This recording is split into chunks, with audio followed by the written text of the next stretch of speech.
कृष्णदेवराय की, महाराज कृष्णदेवराय की, महाराज कृष्णदेवराय की जय, महाराज कृष्णदेवराय की।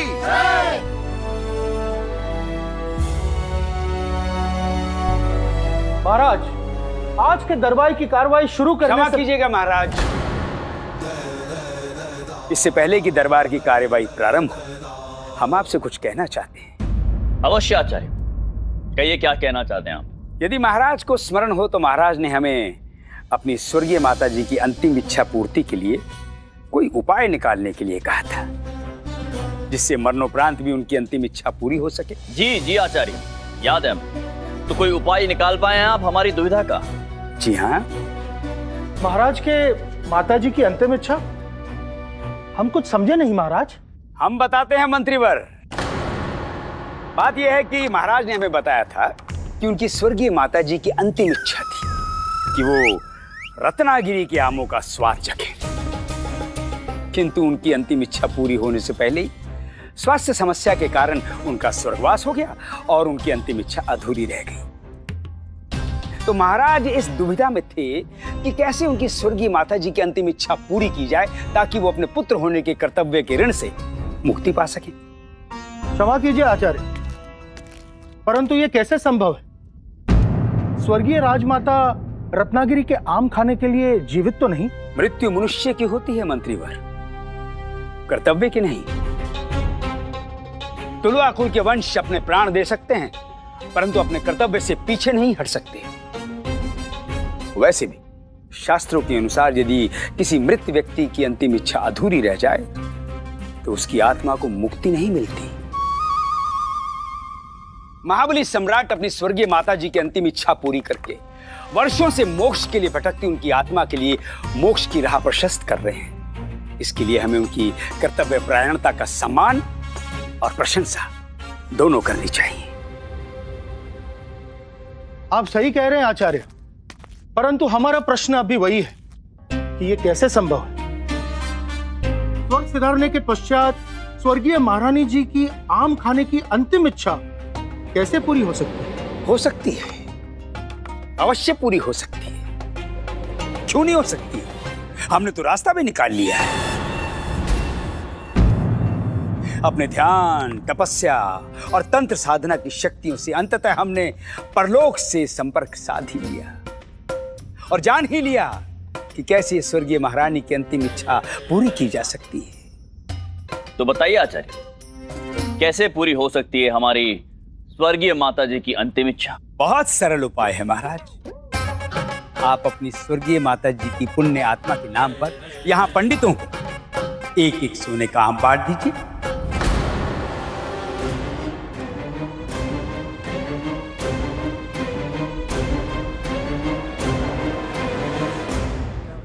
आपकी स्वर्गीय माता जी की अंतिम इच्छा स्वयं पूरी हो जाएगी, क्योंकि पंडितों द्वारा ग्रहण प्रसाद का फल सीधा देवताओं को जाता है।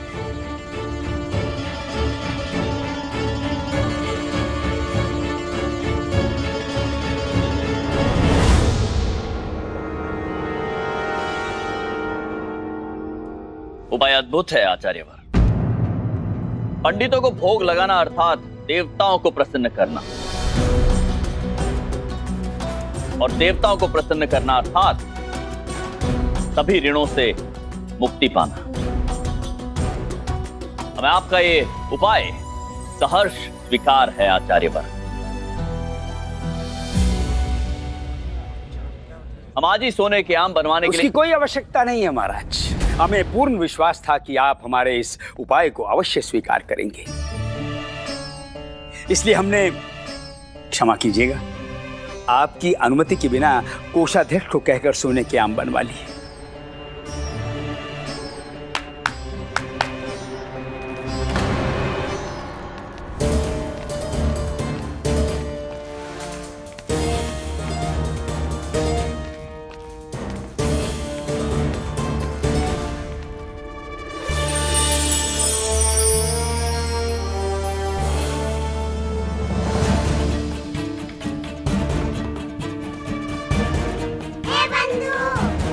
सब क्या हो रहा है बंधु?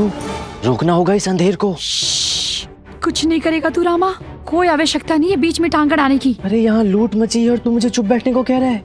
ना ना, मैं चुप नहीं बैठूंगा। एक काम तो मुझे भी मिलना ही चाहिए। रामा तू भी? हाँ बंधु, मैं भी।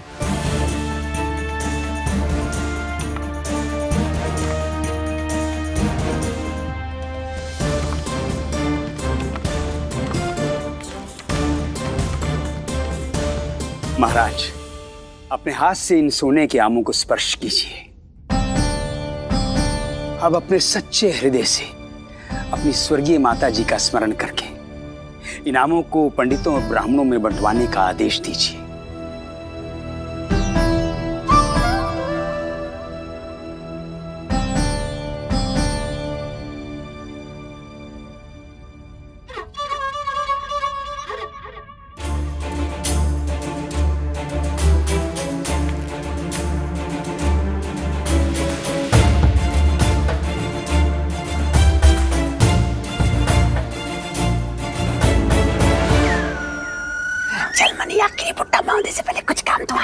ये तो है, बुढ़ा अपना बहुत बड़ा चालू है।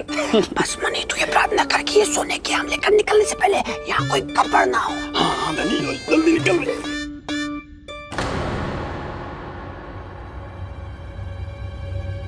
ओहो, आप भी यहाँ खड़े हैं? आपके विदूषक महोदय भी यहाँ पंक्ति में खड़े हैं। पंडित रामकृष्ण, आप वहां क्या कर रहे हैं? अपनी बारी की प्रतीक्षा कर रहा हूँ महाराज। गोत्र धर्म के अनुसार मैं भी एक पंडित हूँ, तो उस नाते सोने के एक आम पर मेरा भी अधिकार बनता है। बस वही लेने खड़ा था। खड़े नहीं थे, खड़े नहीं थे, छुपे खड़े हैं, ताकि इन्हें आम भी मिल जाए और किसी को पता भी न चले कि हमारे ये विदूषक महोदय कितने बड़े अवसरवादी हैं, लालची हैं। महाराज एक सोने का आम पाने के लिए अपना पद खाली छोड़कर यहाँ पंडितों के बीच में अपना अधिकार पाने के लिए खड़े। ये तो लालच की पराकाष्ठा हो गई महाराज। ये सब क्या है रामकृष्ण? हम आपको जो वेतन देते हैं, पुरस्कार देते हैं, जो धन देते हैं, वो पर्याप्त नहीं है क्या? पर्याप्त है महाराज, पर्याप्त से भी अधिक गुना ही होगा। परंतु क्या? मुफ्त का माल किसे अच्छा नहीं लगता महाराज। और फिर लुटेरों की नगरी में लूट कोई अपराध तो नहीं है।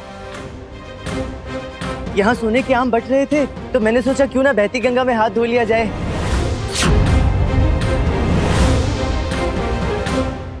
रामकृष्ण,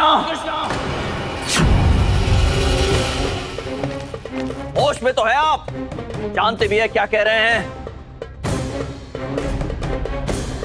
महाराज ये अपमान है हमारा, आपकी स्वर्गीय माता जी का, आपकी स्वर्गीय माता जी की अंतिम इच्छा का, आपकी स्वर्गीय माता जी की अंतिम इच्छा के मोक्ष साधन को बहती गंगा कह रहे हैं। ये हमें लुटेरे और आपके शासन को लुटेरों की नगरी कह रहे हैं महाराज। हम ये अपमान बर्दाश्त नहीं कर सकते। नहीं महाराज, नहीं। आचार्य आप व्यर्थ ही क्रोधित हो रहे हैं। आचार्य मेरी ऐसी मंशा नहीं थी। बस पंडित रामकृष्ण,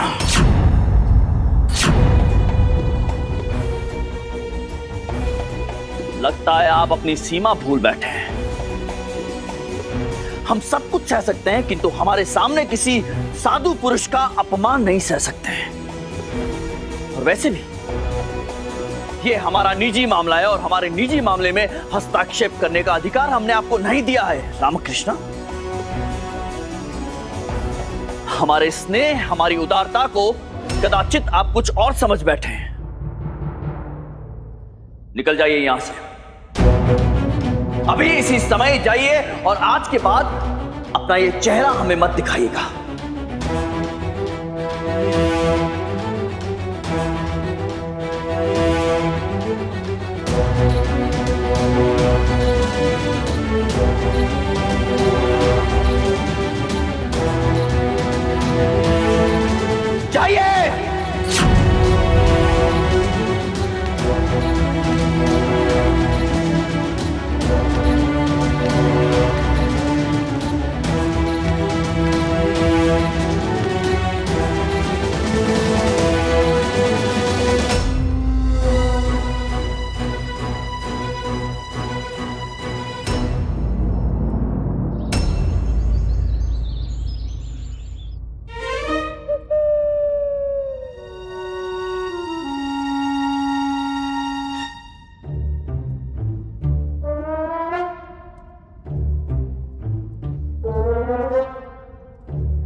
क्या किया तूने रामा? फिर सब बिगाड़ कर रख दिया, सीधे महाराज से उलझ गया। मैंने तो वही कहा ना जो सत्य था। अरे ढंग होता है हर बात कहने का रामा। हाँ ठीक है ना, हो गई भूल, अब क्या फांसी पर चढ़ाएगा? फांसी तो तुझे लग कर रहेगी रामा, अम्मा के हाथों। अच्छा तू मित्र है या शत्रु? चुप बैठ थोड़ी देर। अरे आप आ गए? हाँ वो उठा लो, क्या उठा लूं? पानी का लोटा उठा लो, उठा के हाथ मुंह धो लो, मैं अभी कपड़ा लेकर आती हूँ।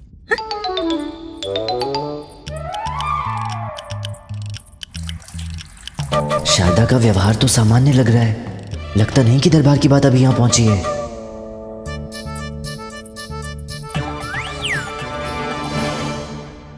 उठा लो। क्या उठा लूं? जल की शपथ उठा लो कि जो मैं पूछूंगी उसका सच सच जवाब दोगे। क्या आपको दरबार से निष्कासित कर दिया गया है? सच सच जवाब दीजिए, मेरे प्रश्न का उत्तर दीजिए। तुम्हें कैसे? मतलब नगर के लोग जो कह रहे हैं सब सच है। उठा लो।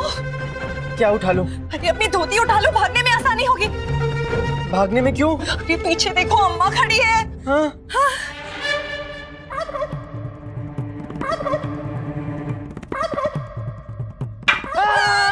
अरे अम्मा नहीं, अम्मा नहीं, अम्मा नहीं।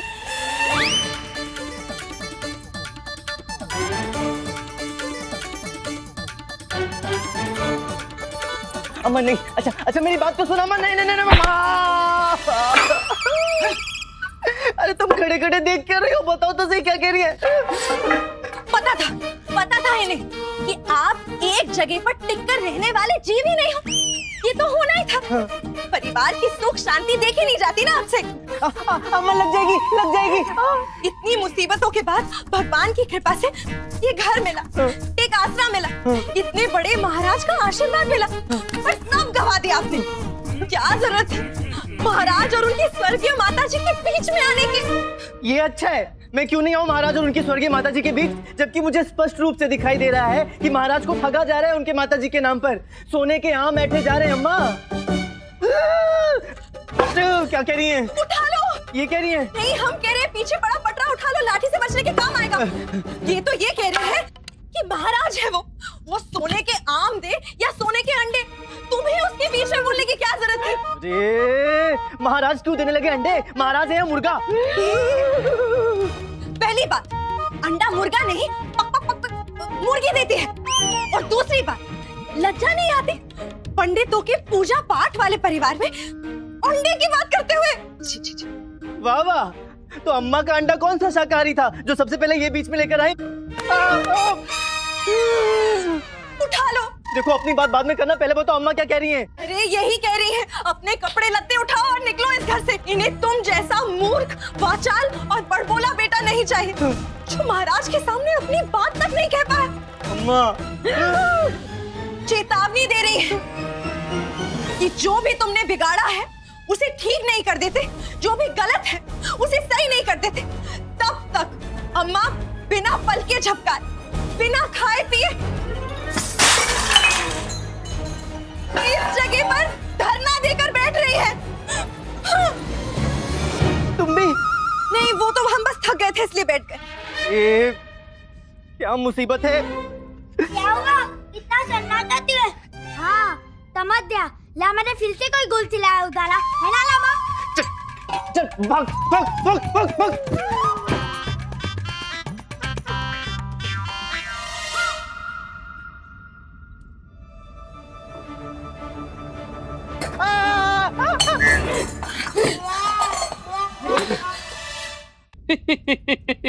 काश एक सोने का आम और मिल जाता तो ये आम सा जीवन कितना खास हो जाता।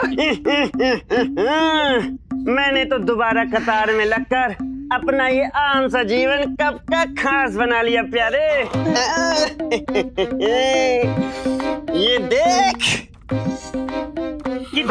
मक्कारी है। अच्छा, वो कपटी बुड्ढा जब महाराज के साथ कर रहा है वो पुण्य हो गया और ये धोखाधड़ी हो गई, मक्कारी हो गई।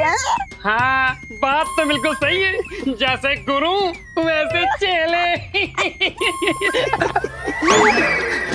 ऐसा नहीं कहते धनी, हमारे गुरुजी हैं वो। कितने महान, कितने ज्ञानी, कितने बड़े महापुरुष हैं हमारे गुरुजी। काहे का महापुरुष? वो कौवे की चोट। उस कपटी कुटिल कुपित बुड्ढे में महापुरुष कहाँ से नजर आ गया तुझे?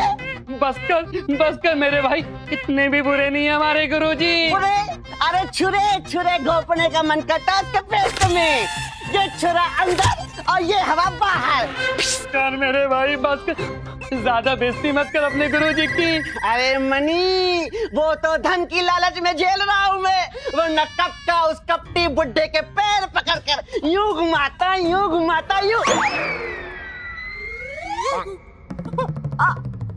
आशीर्वाद लेता।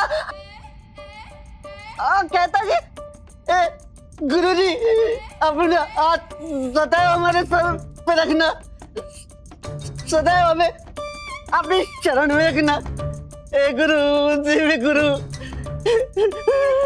प्रभु परमेश्वर परमात्मा हमें सदैव रखना। अवश्य हम अभी आशीर्वाद देते हैं अपने प्रिय शिष्यों को, दोनों को आशीर्वाद देंगे। हमारा आशीर्वाद।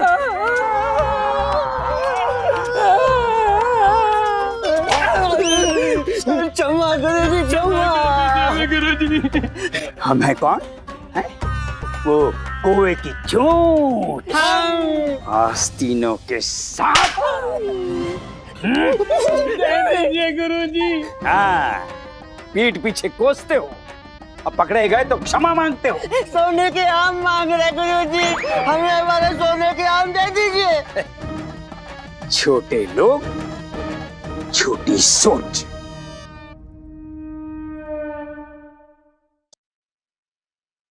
समंदर की लहरों में मिली सीप से संतुष्ट हो जाने वाले लोगों को समंदर की गहराई में मोती नहीं मिला करते, उसके लिए अथाह गहराई में गोता लगाना पड़ता है।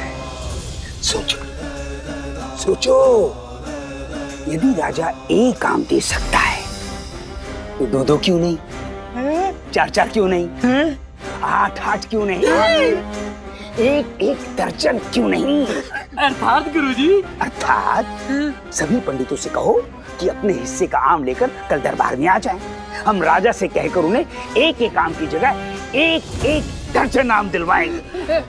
सब एक झटके में माला माल हो जाएंगे। जय हो गुरुजी की जय हो। लेकिन उसमें से आधा हिस्सा हमारा होगा। सत्यानाश उस बुड्ढे का। क्या कहा है? जय हो गुरुजी, जय हो गुरुजी की जय।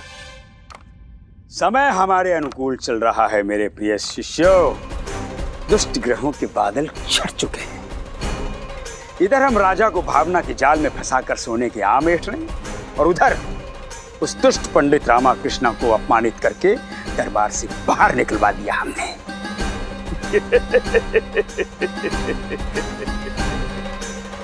बेचारा पंडित, उसकी तो रातों की नींद उड़ गई होगी।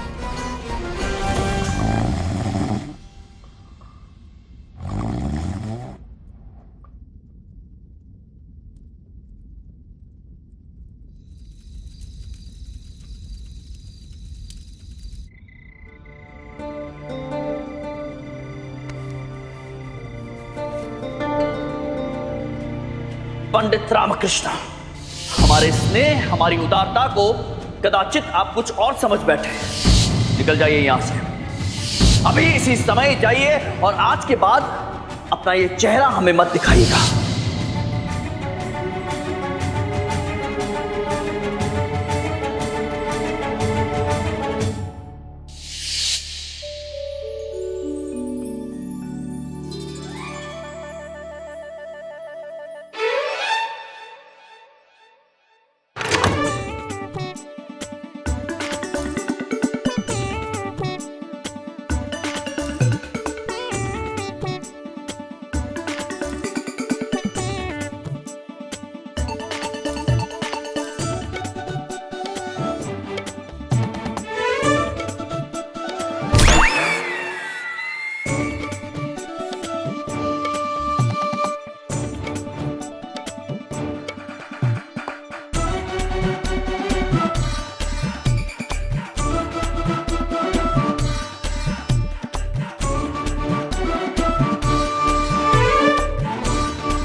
For more updates, subscribe to our channel, click the show links and enjoy watching the videos.